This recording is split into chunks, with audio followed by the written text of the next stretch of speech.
Hi, my name is Kenny Mosley, and I'm doing my presentation on private placement.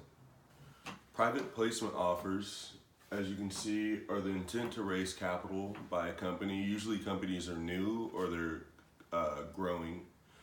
They have both advantages and disadvantages. One of the advantages are reduced costs. These are going to be from their ongoing or transactional cost through state and federal regulations.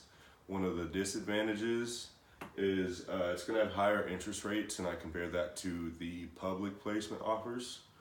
And as for Section 5 of the Securities Act of 1993, this is one of the most common uses of it. It states that a company must file registration with the SEC prior to selling any security in interstate commerce. Private place memorandums, they focus on being a disclosure document. They comply with the rules or regulations with the SEC. The company who generally issues these PPMs, they work with a third party or they can do it themselves.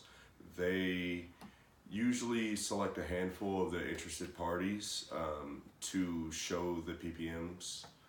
And risk factors are included in the PPM, so the other side or party kind of has a general idea of what the company they're looking into. Term sheet is a non-binding legal agreement or contract.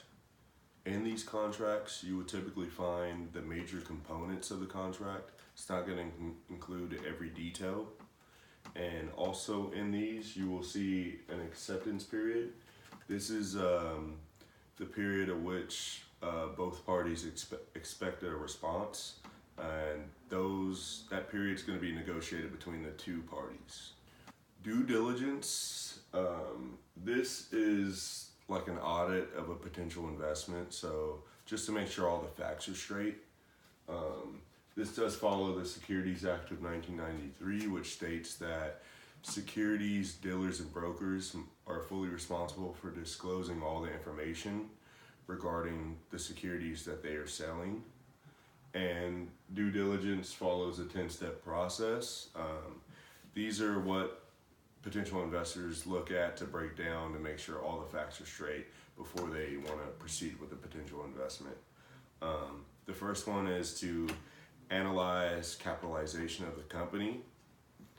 Second is they will look at the revenue,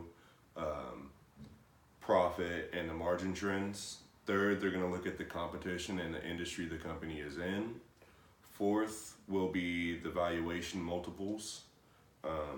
Fifth is they'll look at management and the past and current share owners. Sixth, they'll go ahead and look at their financial information like their balance sheet. Seventh, they'll look at the stock price history of the company. Eight, they'll look at stock options and dilution options.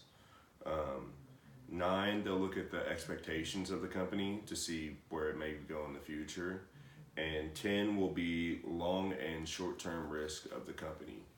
All these play in together and then give a potential investor an idea of whether or not the company is worth investing in.